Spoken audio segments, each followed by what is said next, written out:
A'udzu billahi minasyaitonir rajim. Bismillahirrahmanirrahim.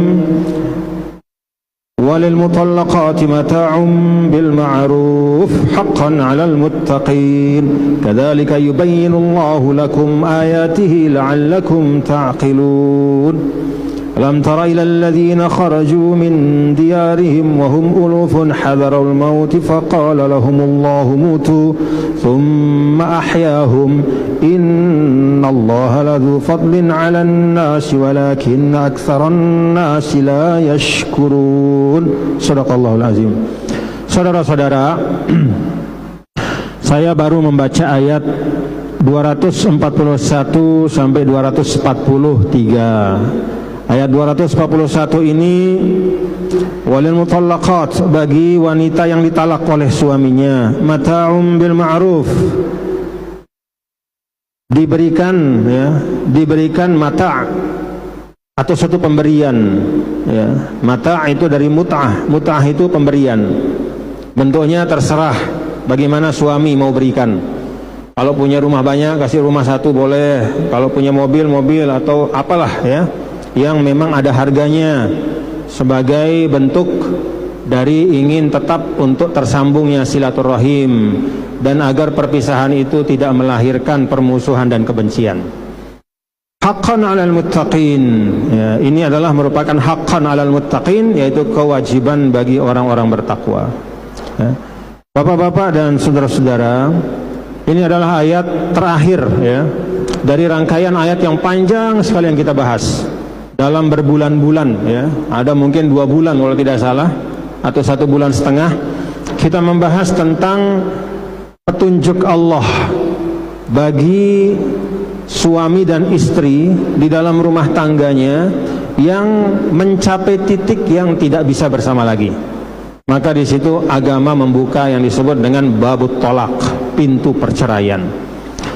Karena Islam itu menjadikan hubungan antara manusia sebagai hal yang sangat penting untuk dijaga, maka perceraian itu pun Allah Ta'ala berikan rambu-rambunya, ya, supaya diminimalisir dampak negatifnya, ya. Maka disampaikan bahwa bagi orang yang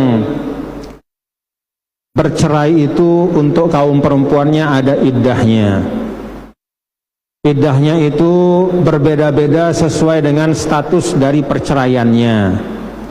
Lalu kemudian Allah Subhanahu wa Ta'ala juga menyampaikan bahwa sebaiknya, ya, bagi laki-laki dan perempuan yang berpisah itu ada satu pemberian, ya, yang merupakan simbol dari walaupun terjadi perpisahan tetapi tetap saling menghargai dan menghormati. Nah, dalam ayat ini disebutkan tentang pemberian itu. Walil mutallaqati mata'un bil ma'ruf. Bagi orang yang dicerai itu, dia boleh mendapatkan mata'un. Mata'un itu dari mut'ah. Mut'ah itu kesenangan. Arti mata itu barang, ya. Jadi kalau kita lihat dalam ayat ini, ya, Allah Subhanahu wa Ta'ala memang memberikan ruang bagi suatu pemberian yang mengiringi perceraian. Bil ma'ruf, ya, dengan cara yang baik. Dalam Islam itu tujuan sama pentingnya dengan cara. Barang itu bisa hilang nilainya kalau caranya tidak baik. Maka di dalam ayat yang lain dalam surah Al-Baqarah itu disampaikan, ya, la tubtilu sadaqatikum bil manni wal adza. Mau kasih orang uang sebanyak apapun, tapi jangan sampai dengan cara yang menyakiti hati. Jangan sampai dengan perilaku yang menyinggung perasaan, ya. Mau kasih orang tapi dibuang sambil itu nggak baik. Jadi memberinya pun itu juga diatur dalam Islam, supaya dari awal sampai akhir, ya, dari niat memberi, proses memberi sampai barang itu sampai, itu semua mengandung nilai ibadah dan kebaikan. Hadza min jamalil Islam. Kadzalika yubayyinullahu lakum ayatihi. Demikianlah dijelaskan oleh Allah Subhanahu wa Ta'ala kepada kalian, ya, ayat-ayatnya, yaitu petunjuk-petunjuknya, yang ada di dalam ayat-ayat yang terkait dengan masalah pernikahan, masalah perceraian, masalah hubungan suami istri. Untuk apa? La'allakum ta'qilun, supaya kita mampu mencerna dan menalar itu dengan baik.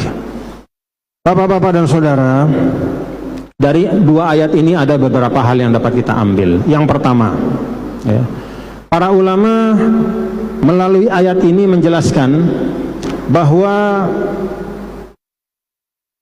pemberian bagi seorang perempuan yang dicerai ini berlaku umum. Jadi mau bercerai dalam keadaan apapun, ya, baik dia sudah dicampuri atau belum dicampuri, baik dia itu perceraiannya adalah perceraian yang katakanlah misalnya talaknya baru talak 1 atau talak 3, baik perceraiannya karena sang suami atau permintaan istri, ya, di dalam semua bentuk perceraian itu, ya, ini menurut sebagian ulama, laki-laki itu dianjurkan memberikan mata, yaitu suatu pemberian. Ini menurut pendapat sebagian ulama. Nah, artinya apa bapak-bapak dan saudara-saudara sekalian? Ini juga bagian dari takrimul mar'ah, bahwa Islam itu selalu memberikan pembelaan kepada kaum perempuan dalam keadaan apapun. Bahkan pada saat dia sedang berada dalam keadaan yang tidak ada seorang pun mungkin menginginkannya, itu Islam juga tetap memberikan santunan dan kebaikan. Jadi itu yang pertama yang kita ambil dari ayat ini adalah bahwa bagi laki-laki yang memang berpisah, maka dia diharapkan, ya, untuk bisa memberikan tanda mata. Kemudian yang kedua, bapak-bapak dan saudara, dari ayat ini juga kita mengambil pelajaran bahwa, ya, tadi saya sudah sampaikan bahwa dalam Islam itu suatu perbuatan dihitung nilainya itu secara utuh dari awal sampai akhir. Kalau kita mau melakukan ibadah sholat misalnya, maka Islam mengajarkan kita memulainya dengan persiapan yang terbaik. Kita memprosesnya juga dengan cara yang terbaik, dan kita menutupnya itu juga dengan cara yang terbaik. Mulai dari toharohnya, mulai dari memilih baju kita untuk pergi ke masjid sholat Jumat, pastikan tidak ada najis yang melekat di badan kita. Pakaian kita itu jangan sampai mutanajis. Kalau ragu, cari pakaian yang lain. Kalau misalnya ragu celana kita itu suci atau tidak, maka cari celana yang lain yang kita yakini itu adalah suci. Jadi itu cara Islam untuk menyiapkan kita lahir batin di dalam mengerjakan suatu kebaikan. Demikian juga ketika sudah masuk ke dalam perbuatan itu, pastikan niatnya adalah niat yang baik. Maka takbiratul ihram kita itu muqtarinatan bin niyah, bersamaan niat itu adalah pada saat takbiratul ihram. Jadi niat itu bukan usollinya. Usolli itu adalah pembantu untuk mengingatkan niat. Usolli fardul jum'ati raka'ataini mustaqbilal kiblati ma'muman lillahi ta'ala, itu pengingat. Tapi niat yang benar itu muqtarinatan bil takbiratil ihram. Allah, pada saat Allah dalam hati kita, aku niat sholat Jumat 2 rakaat makmum karena Allah. Itulah niat. Allahu Akbar. Jadi begitu jatuh bar, udah selesai kita berniat. Nah, itu masuk ke dalam ibadah. Jadi niat itu adalah harus muqtarinatun bil fi'li. Dia harus bersamaan dengan masuknya kita ke dalam perbuatan itu. Itu cara Islam mengajarkan kita supaya sungguh-sungguh, sehingga diharapkan ketika kita takbiratul ihram itu sudah tidak ada yang difikirkan. Karena kalau kita mikirkan yang lain, gak mungkin kita bisa berniat dengan baik. Coba kalau bapak-bapak misalnya pas takbir itu memikirkan sandalnya, itu niatnya bisa terganggu. maka niat itu dipasang muqtarinatan bitakbiratil ihram, bersamaan dengan takbiratul ihram, supaya ketika kita masuk kita memang berada dalam keadaan utuh, konsentrasi dan fokus untuk menjalankan amal itu. Demikian juga diajarkan dalam Islam itu, misalnya sholat itu ada tumakninah. Tumakninah itu intiqal, itu adalah proses perpindahan dari satu rukun ke rukun yang lain. Maka diminta ada tumakninah supaya apa? Supaya kita sudah memastikan rukun yang sebelumnya sudah ditunaikan dengan pas, dan rukun yang akan datang itu kita sudah siap untuk menjalankannya. Misalnya kita ruku, tak tumakninah untuk memastikan memang sudah rata punggung kita itu. Ya, tumakninah, tak sebentar, bangun, i'tidal, kita tumakninah lagi. Ya. Untuk memastikan bahwa dari ruku itu kita sudah selesai dan kita siap untuk kepada rukun yang lain. Jadi itulah ibadah, ya. Itulah amal soleh dalam Islam. Selalu kita diajar untuk memprosesnya dengan sebaik-baiknya. Sampai akhir kita tutup sholat kita dengan taslim, Assalamualaikum warahmatullahi wabarakatuh. Ba'da taslim, untuk tetap menjaga ruh semangat kita dan kesadaran kita tetap nyambung kepada Allah, maka Nabi mengajarkan kita untuk berzikir. Jadi zikir ba'da sholat itu adalah min afdolil azkar. Salah satu dari zikir yang paling afdol itu adalah aqiba as-sholawatil maktubah, yaitu setelah selesai sholat wajib, ya. Dan diajarkan oleh Nabi kita, Nabi besar Muhammad SAW, baca Allahumma antas salam wa minkas salam, baca Allahumma inna ala zikrika wa syukrika, baca Allahu la ilaha illa huwal hayyul qayyum, baca tasbih subhanallah 33, takbir 33, tahmid 33, takbir 33, dan seterusnya. Itu zikir-zikir untuk memelihara ruhaniyah kita.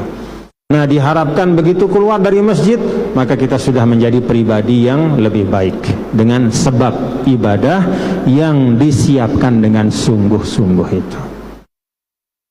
Nah, ini yang kedua yang kita ambil dari ayat ini, walil mutallaqati mata'um bil ma'ruf, dengan cara yang baik, haqqan 'alal muttaqin. Nah, itu adalah kewajiban bagi orang-orang yang bertakwa. Memang bapak-bapak saudara, sebagian ulama memang membatasi makna dari ayat ini adalah, ya, ini ayat bagi wanita, ya, yang pisah dalam keadaan dia dia sudah bercampur, ya, dengan suaminya. Kalau dia belum bercampur, maka dia sudah dapat setengah daripada mahar. Ya, ini menurut sebagian ulama. Tapi Imam Syafi'i dan beberapa ulama yang lain mengatakan enggak, ini umum. Pokoknya kalau ada terjadi perpisahan itu, maka kasih sesuatu yang bisa menyenangkan hati. Nah, hal yang ketiga kita ambil dari ayat ini adalah, bapak-bapak saudara, ini kebiasaan saja ya, tapi ini menarik bahasa Al-Quran. Al-Quran itu selalu membahasakan, ya, mata'an, ya, atau famatti'uhunna, bikinlah perempuan itu senang, ya. Kata bikinlah perempuan itu senang, Allah gunakan kata matti'uhunna dari kata mata. Mata itu artinya barang. Maka kalau sebagian ulama mengatakan, ya memang kesenangannya perempuan itu di barang, gitu. Jadi kalau bapak-bapak, saudara-saudara ingin mendapatkan rasa senang dari istrinya misalnya, ya kasih barang, ya nggak apa-apa. Memang itulah fitrahnya, ya. Maka dalam Al-Quran itu wa matti'uhunna, senangkan hatinya, yaitu dengan barang pemberian, gitu. Jadi memberi kepada perempuan itu adalah sunnah di dalam Islam. Dan kalau ada perempuan senang dengan pemberian barang dari suaminya, jangan dibilang dia matre, jangan dibilang dia cinta harta, enggak. Memang itulah tarkib jiwanya. Maka Al-Quran itu berbicara dengan bahasa kenyataan, ya. Famatti'uhunna, kasih dia kesenangan yang berupa mata, ya. Mata itu artinya barang, ya. Dengan barang itu ada kesenangannya, dengan kasih barang dia gembira, gitu. Ya, tapi tentu saja yang paling menggembirakan adalah kalau diberikan kasih sayang dan cinta yang tulus dan ikhlas. Kemudian ayat yang berikutnya, kadzalika yubayyinullahu lakum ayatihi la'allakum ta'qilun. Yang kita ambil dari ayat ini yang keempat ya. Makna dari ayat ini adalah kadzalika yubayyinullahu lakum ayati. Allah Ta'ala memberikan penjelasan kepada kalian tentang ayat-ayatnya.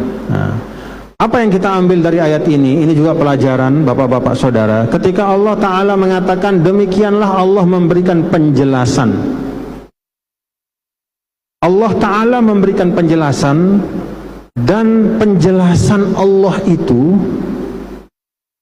ternyata perinciannya itu masih bisa berbeda antara para ulama ya. Jadi dengan kata lain, bahwa ayat-ayat Al-Quran yang dalam bahasa Allah itu telah dijelaskan kepada manusia, itu tetap membutuhkan perantara untuk memahami, membutuhkan orang-orang dengan ilmu-ilmu yang khusus untuk bisa memahami maknanya dengan utuh supaya tidak salah paham. Nah, merekalah itu yang disebut dengan al-ulama warasatul anbiya. Jadi walaupun ada Al-Quran seperti ini, kemudian ada terjemahannya, kita baca di pinggir misalnya ada terjemahannya. Kemudian ada juga Al-Quran yang 6+1 katanya gitu. Ada jadi penjelasannya, sabab nuzulnya, kemudian macam-macam.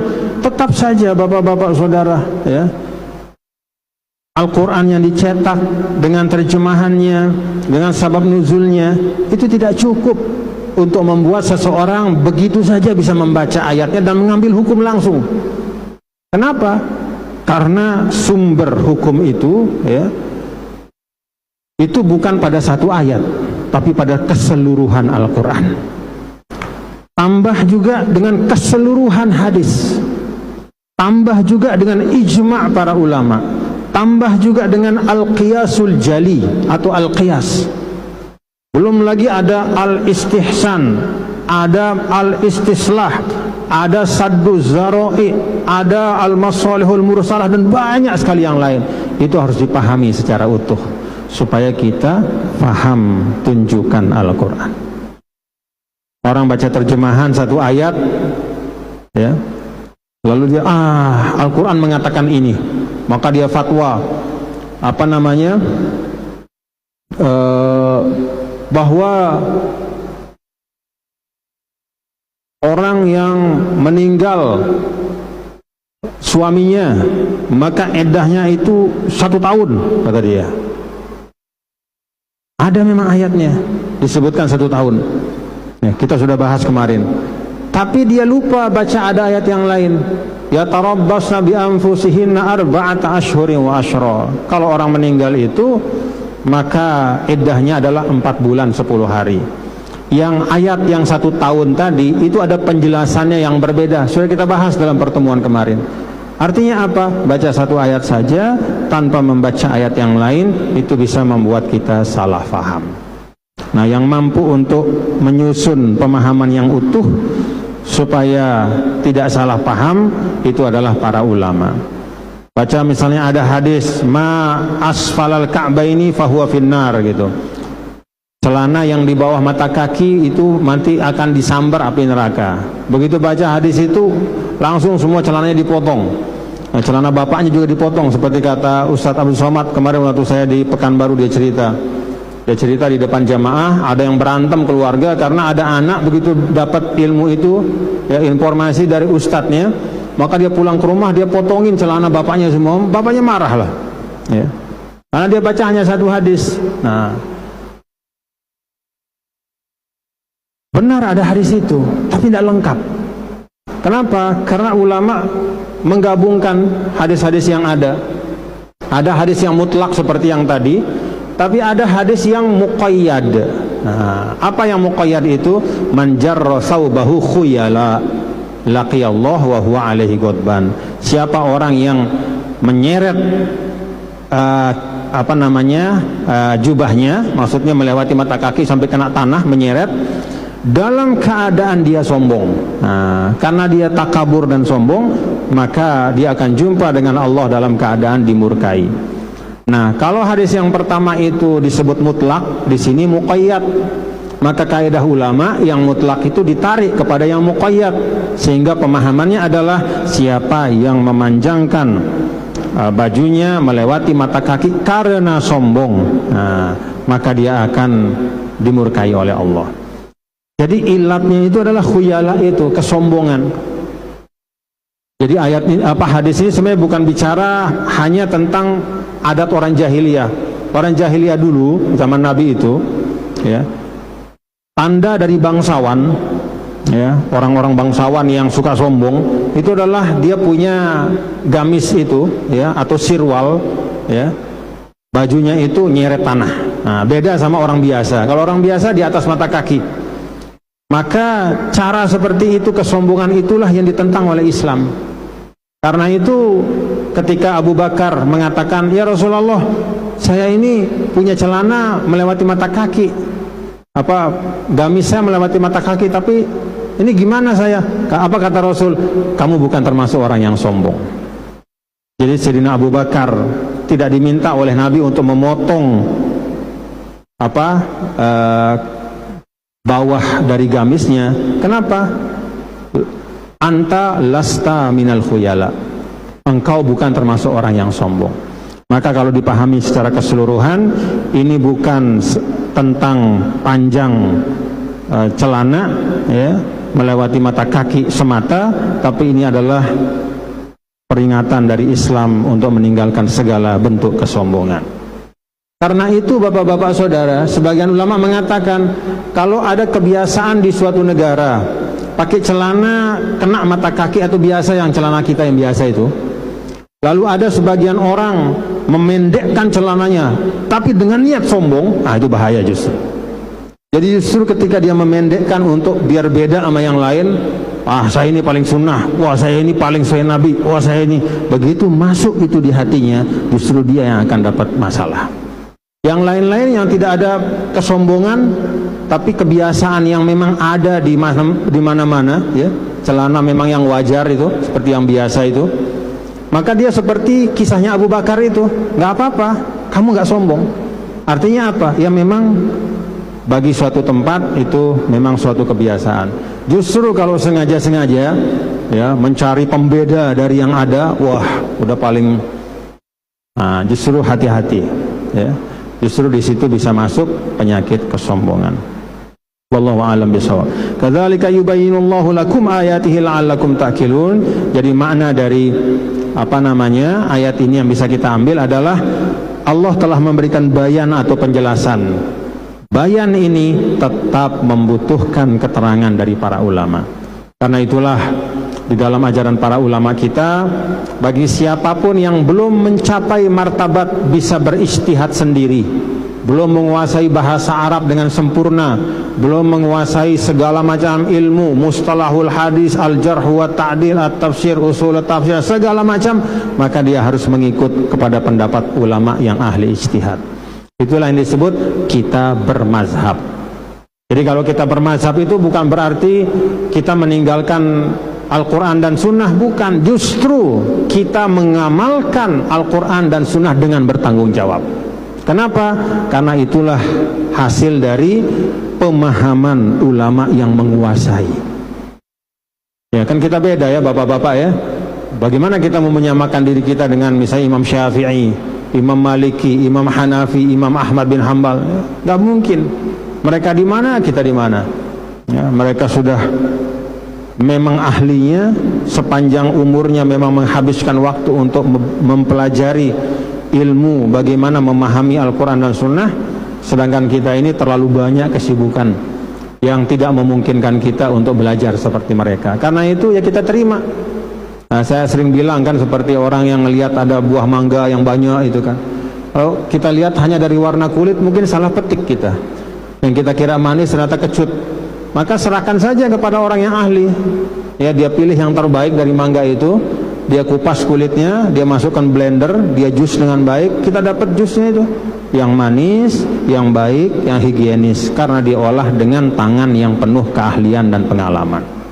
Ya, kira-kira gitulah analog sederhananya, ya. Wallahu a'lam bissawab.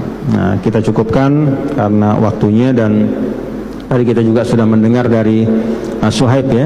Jadi kita ambil dari dua ayat ini, yang pertama adalah bahwa disunahkan dalam keadaan apapun kita tetap menjaga silaturahim ya dengan orang lain, termasuk misalnya antara laki-laki dan perempuan yang harus pisah karena sudah tidak cocok, maka laki-laki diminta untuk kasihlah gitu ya sesuatu yang bisa menyenangkan hati. Lalu yang kedua, kita juga diajarkan bahwa suatu amal dalam Islam itu harus kita laksanakan secara komprehensif, dari awal sampai akhirnya itu harus bagus. Maka banyak dalam Al-Quran bil ma'ruf, tidak hanya tujuannya baik, caranya pun juga harus baik. Lalu yang ketiga, kita juga bisa ambil dari sini bahwa ya memang bahasa Al-Quran itu kesenangan bagi kaum perempuan itu adalah pada mata. Mata itu artinya barang atau benda. Karena itu kalau ada permintaan yang wajar ya dari pasangan kita, suami bersuami istri, wajar permintaannya suatu barang tertentu, dia minta misalnya, kalau bisa dipenuhi kasih saja ya. Karena dalam hadis yang lain juga Rasulullah SAW mengatakan afdhalus shadaqah itu adalah as-shadaqatu 'alal 'iyal, bahwa pemberian yang terbaik itu adalah memberi kepada keluarga, memberi kepada istri misalnya, atau pemberian kepada anak ya, kepada orang yang tanggung jawab kita. Nah, itu sepanjang kita mampu. Tapi ya tentu kalau tidak mampu jangan memaksakan diri ya. Dan yang perempuan juga jangan karena mentang-mentang ada bahasa Al-Quran seperti itu kerjanya minta barang terus. Nah, ya boleh juga. Jadi yang proporsional dan wajar.